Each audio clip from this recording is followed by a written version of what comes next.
और ऐसी नींद आएगी लगेगा जैसे जन्मों से नहीं सोया, क्योंकि शरीर का आत्मा का वास्तु एक ही बार में ठीक हो जाएगा। एक ऐसा जादुई उपाय जो आपकी आत्मा के, आपके शरीर के वास्तु को सही ऊर्जा के केंद्र में लाकर स्थिर करता है। नमस्ते है जी, धैर्यवान हीलिंग साइंस से मैं हूँ धैर्यवान, आपका अपना हीलिंग मास्टर। साथियों, आप एक हीलर बनना चाहते हैं, लोगों की हीलिंग कर रहे हैं, लोगों को आराम दे रहे हैं, लोगों का इलाज कर रहे हैं, लेकिन एक जो बहुत गहरी बात हम सबके साथ होती है, हमारी नींद उड़ जाती है। जब हम लोगों के लिए इतना कुछ करना चाहते हैं तो कहीं ना कहीं उनकी चिंता, उनके लिए खोज, उनके लिए सही रास्ता कि कौन से सिंबल से हील करें, कौन से मंत्र का प्रयोग करें, कैसा ध्यान करें, उसका हुआ होगा या नहीं हुआ होगा, उसे आराम मिल तो गया होगा ना, वो चैन से तो होगा ना, वो सुख से तो होगा ना, अगर उसे आराम नहीं मिला तो कहीं मेरा नाम ना खराब हो जाए। ये सारी चीज़ें हमारे भीतर चल रही होती है, और इन सब के साथ उनके लिए और क्या बेहतर हो सकता है, ये मन हमेशा खोज रहा होता है। और ये खोज कहाँ पूरी होती है? या तो किताबों में, या तो आपके मोबाइल फ़ोन पे। और ये काम सबसे सही टाइम में कब होता है? रात को, सोने के समय। जिस वक्त आपको सोना चाहिए, उस समय आप ये सब कर रहे होते हैं। हाँ, हाँ, मैं ये जानता हूँ कि ये आपको बहुत ही व्यक्तिगत लग रहा होगा। आपको बिल्कुल अपनी ही बात लग रही होगी, क्योंकि ये आपकी नहीं, हम सब की बात है। और ये फ़िलहाल तो मेरी अपनी बात है। अपने ही अनुभवों से आपको बता रहा हूँ, क्योंकि ये गलतियाँ मैंने भी की हैं। 12 सालों से हीलिंग कर रहा हूँ। हर एक विधाओं में इतना गहन अध्ययन करने के बाद इतना घुट चुका हूँ कि अब आपको सिखा रहा हूँ, और इसलिए उनकी बारीकियों को भी बताना मेरे लिए ज़रूरी है आपको। देखिए, हम सब जानते हैं कि क्या करना है, क्या नहीं करना है। रात को सोना है, 7 घंटे की नींद पूरी करनी है, जल्दी सोना है, रात को मोबाइल नहीं देखना है, रात को बहुत सारी चीज़ नहीं करना होता है जिसकी वज़ह से नींद खराब होती है। सबको पता है, लेकिन हो क्यों नहीं रहा? कारण है क्योंकि हमारे पीछे इतने सारे विचार चल रहे हैं। तो इन विचारों को कैसे शांत किया जाए? बहुत आसान तरीका। शरीर का वास्तु व्यायाम से और आत्मा का वास्तु प्राणायाम से सही होता है। लेकिन जब हम सोते हैं, जब हम सही से सोते हैं, तो हमारे शरीर और आत्मा दोनों का वास्तु रीसेट होता है। और उसके लिए एक जादुई नुस्खा बता रहा हूँ आपको। आराम से जिस कमरे में आप सोते हैं, उस कमरे में सबसे पहला काम, उस कमरे को साफ रखें। देखो, सब पता है, आपको मालूम है, मेन बात मैं आखिरी में बताऊंगा। आप चिंता उसी की कर रहे हैं, आखिरी बात को बताना भाई। सुनो, बात समझो, पूरी बात को समझोगे ना तब आखिरी वाला काम आएगा। कमरे को साफ रखें हमेशा। एक प्यारी सी महक वहाँ होनी चाहिए, हमेशा सफाई की महक होनी चाहिए।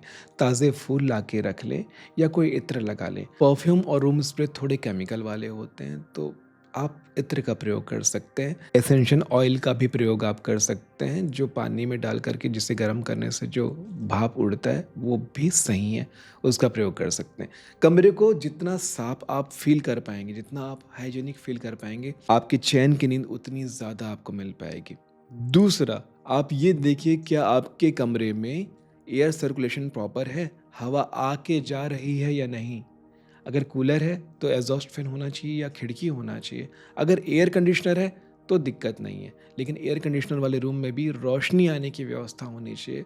जिस कमरे में रोशनी नहीं आ रही है, उसको तो ये उपाय ज़रूर करना चाहिए जो मैं आपको अभी बताने वाला हूँ। अब आते हैं मुख्य उपाय में। करना क्या है? एक वस्त्र लीजिए, एक ऐसे कॉटन का वस्त्र, उजले रंग का वस्त्र, है ना? अंडर गारमेंट्स जो आप पहनते हैं, बहुत ही हल्का, बहुत ही, मतलब आपके शरीर को कहीं से भी कसा हुआ ना हो। कपड़े जो भी आप पहन रहे हैं, बिल्कुल कसा हुआ ना हो। बस तन को ढकने के लिए जो इस्तेमाल हो रहा है, उतना ही करें। यदि आप कमरे में अकेले सोते हैं तो और भी हल्के वस्त्र पहन सकते हैं, बहुत ही ढीले वस्त्र पहन सकते हैं। वो आप अपनी विवेक और मर्यादा के अनुसार देख लीजिएगा। तो अब ये तो आपने कर लिया। अगर आप स्नान कर सकें, बहुत अच्छी बात है। ना करें, ठंड का मौसम है, जैसा भी है आप देख लीजिएगा, अपने यहाँ के वेदर के हिसाब से देख लीजिएगा, अपने शरीर के अनुसार देख लीजिएगा। भोजन के बारे में आपको अच्छे से पता है, कम से कम एक, मिनिमम 1 घंटे, और सबसे अच्छा है 2 घंटे पहले अपना भोजन कर लीजिएगा। यहाँ तक बात क्लियर है। अब आते हैं मेन बात पे। मेन बात क्या? एक दीपक, एक जैविक तेल का दिया, सरसों का, कच्ची घनी वाले सरसों का, घी का, अलसी का, नारियल का, ऐसे तेल का दिया आप जलाइएगा। रिफाइंड ऑयल जो खा रहे हैं ना, रिफाइंड ऑयल नहीं, वो काम नहीं करता है, उसका दिया काम नहीं करता है। आप नॉर्मल जो कच्ची घानी का देसी तेल जो होता है वो तेल इस्तेमाल कीजिए और उससे रखिए, उसमें दीपक जलाइए। दीपक में तेल इतना डलना जितने में आधे पौना घंटे वो जल सके, ठीक है? 1 घंटे पहले अपना सेल फ़ोन अपने आप से दूर कर लेना। जो भी करना है, जो भी देखना है, जो भी किताब पढ़ना है, अलग कर लेना। और अब जब आप दीपक जला चुके हैं कमरे में, अब दिशा का भी हम ज्ञान कर लेते हैं। दीपक कौन-सी दिशा में रखें? सबसे उत्तम है पूर्व की दिशा। जिस दिशा में पूर्व है, उस दिशा से रोशनी आनी चाहिए। अब कन्फ्यूज़ मत हो जाना कि ये जो दीपक है, दीपक की रोशनी का मुँह पूर्व दिशा में होनी चाहिए या दीपक का मुँह पूर्व दिशा के अपोज़िट होना चाहिए। ये सब बेवकूफ़ाना बातें हैं, ये सब मत सोचना। दीपक की रोशनी आपके तरफ आनी चाहिए, कमरे में रोशनी फैलनी चाहिए, तो पूर्व दिशा की तरफ से वो रोशनी आए। चाहे तो रोशनी उस तरफ हो, चाहे तो दीपक की लौ आपकी तरफ हो, तो ज़्यादा अच्छा है दीपक की लौ आपकी तरफ होनी चाहिए। पूर्व कोने में आपके कमरे का जो पूर्व दिशा का जो कोना होता है, वहाँ आप एक दीपक रखेंगे और वहाँ से रोशनी आप तक आ रही होगी, पूरे कमरे में फैल रही होगी। दूसरा, 1 घंटे पहले मैंने कहा था मोबाइल वगैरह सब छोड़ दीजिएगा। 45 मिनट ये दीपक जलेगा। अगले आधे घंटे, 20 मिनट या 15 मिनट आपको क्या काम करना है? जो भी आप क्षमा प्रार्थना करते हैं परमात्मा से, ब्रह्मांड से, वो आप करें या धन्यवाद प्रार्थना करते हैं, वो करें। अफ़र्मेशन करते हैं, वो करें। मंत्र जाप करते हैं, वो करें। जो भी ऐसी प्रैक्टिस जो रात को सोने के समय होनी चाहिए, जो आप करते हैं, वो आप करें। बैठ के प्रार्थना करें, अपना अफ़र्मेशन लिखें, अपनी डायरी लिखें। जो अपने जीवन में आप पाना चाहते हैं, उस बारे में विज़ुअलाइज़ेशन करना चाहते हैं, वो करें। कुछ अच्छा लिख कर सोएं, कुछ अच्छा पढ़ कर सोएं, ताकि कल जब सोएं, आज से बढ़कर सोएं। हमारे गुरु ये कहा करते थे। तो ये करना है आपको। अगले 15-20 मिनट आप ये करें। ये करते-करते ना आपको हल्की-हल्की मिथली आनी शुरू हो जाएगी। प्राणायाम चाहो तो कर सकते हो, अनुलोम-विलोम ही करना, कपालभाति नहीं करना, अनुलोम-विलोम प्राणायाम कर सकते हैं। अब आपके दिमाग में ये थॉट आएगा कि दीपक से तो स्मोक निकलता है, धुआँ निकलता है, तुम वैसे भी बहुत पॉल्यूटेड एरिया में रह रहे हो, इससे कुछ नहीं होगा, इसलिए जैविक तेल का दिया कहा था। और दूसरा मैंने क्या कहा था कि सर्कुलेशन, एयर सर्कुलेशन होना चाहिए, हवा का आवागमन। तो आप स्मोक वाले एरिया में नहीं हो, आप धुएँ में नहीं हो, क्योंकि खिड़की से हवा बाहर निकल जा रही है। अगर एयर कंडीशनर है तो एयर कंडीशनर एयर को सर्कुलेट करके बाहर भी करता है, तो आपको इस चीज़ की चिंता नहीं करनी है। अब इसके बाद एक और सवाल आपका आएगा कि उस दीपक, पंखे की हवा में, कूलर की हवा में, एसी की हवा में दीपक तो बुझ जाएगा, उसके लिए क्या करें? तो उस दीपक के लिए एक कांच का जार आता है, ऐसे कवर करने का आता है। आप मंदिरों में देखेंगे कांच से वो कवर होता है। वो ऑनलाइन में मिल जाएगा, ऑफलाइन मिल जाएगा, मंदिरों के आसपास जो दुकान होते हैं वहाँ मिल जाएगा। वहाँ से खरीद लें, ले लें, 50-100 रुपए का आता है। दीपक को उससे कवर करके रखें और अब इस दीपक को जलने दें। प्रेम से, चैन से, उस समय काल में ये मान के चलें कि उस दीपक की रोशनी में परमात्मा स्वयं आपको झांक रहे हैं, परमात्मा स्वयं आपको देख रहे हैं।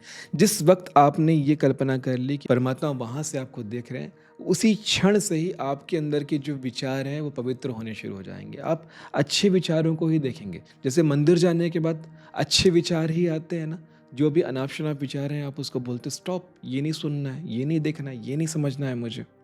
वैसे ही उस क्षण आपके भीतर अच्छे विचार आने शुरू हो जाएंगे और फिर जैसे जैसे दीपक की रोशनी धीरे होते जाएगी, आपके पूरे शरीर को, पूरी आत्मा को एक सिग्नल मिलेगा जैसे सूर्य अस्त हो रहा है। सूर्यास्त होने का पूरा मोमेंटम, पूरा फील आपके हर एक कोशिकाओं को मिलेगा, जिससे आपकी बॉडी स्ट्रेस हार्मोन को रिलीज कर देंगे। धीरे धीरे हैप्पी हार्मोन्स को बढ़ाने शुरू कर देंगे। आपका बॉडी सेरोटोनिन रिलीज करना शुरू कर देगा और फिर एक आनंदमय अवस्था में, एक ध्यान की अवस्था में धीरे धीरे धीरे आप एक गहरी नींद में चले जाएंगे। और ये नींद नींद नहीं होगी, ध्यान होगी। यानी कि 5-6 घंटे में ही आप ध्यान भी कर लेंगे, अपने शरीर को रिपेयर कर लेंगे, अपनी आत्मा को रिपेयर कर लेंगे। कितने सारे ट्रॉमास हैं वो हील हो जाएंगे, आपका शरीर हील हो जाएगा। आप सोच नहीं सकते कि कितना बड़ा जादू हो जाएगा आपके साथ। आप कल्पना नहीं कर सकते कि ये क्या हो जाएगा। पहले दिन से, पहले दिन ही करना, सुबह उठना और परमात्मा को धन्यवाद करना, ऊपर की तरफ देखिए कि ये कैसा जादू आपको मिल गया। ये मेरा नहीं है ये जादू, हमारे गुरुओं ने हमें सिखाया था। कभी भी ये मत बोलना कि मुझे धैर्यवान ने बताया था। नहीं, मेरे गुरुओं ने मुझे बताया था, वो मैं आपको बता रहा हूँ। और आपका काम बनने से ये धन्यवाद मेरे गुरुओं को ही मिलना चाहिए। ये मेरी आग्रह है आपसे। इस नींद के बाद जो आप उठेंगे, आप अपने शरीर में ज़्यादा क्षमता महसूस करेंगे। अपनी बुद्धि में, अपने देखने में, अपने सुनने में, अपनी इंद्रियों में ज़्यादा क्षमता महसूस करेंगे। और इसके बाद आज जो फिर आप रात को सोने के लिए पहुँचेंगे, आप देखेंगे कि आप कल से ज़्यादा बेहतर सोए हैं। तो ये जादू है जो आपको कर लेना चाहिए। इतनी सारी प्रॉब्लम्स हैं आपकी लाइफ में जिसे आप खुद ही हील कर सकते हैं, जिसे बिना हील किए एफर्टलेसली आप हील कर सकते हैं, अगर आप सही दिशा में ध्यान लगा पाएँ तो, है ना? तो ये ध्यान आपको सही दिशा में लगाना है, अपने सही हीलिंग पे लगाना है। आशा करता हूँ ये अध्याय भी आपको बहुत अच्छे से समझ में आया होगा। मिलते हैं आने वाले अध्यायों में। तब तक के लिए नमस्ते है जी।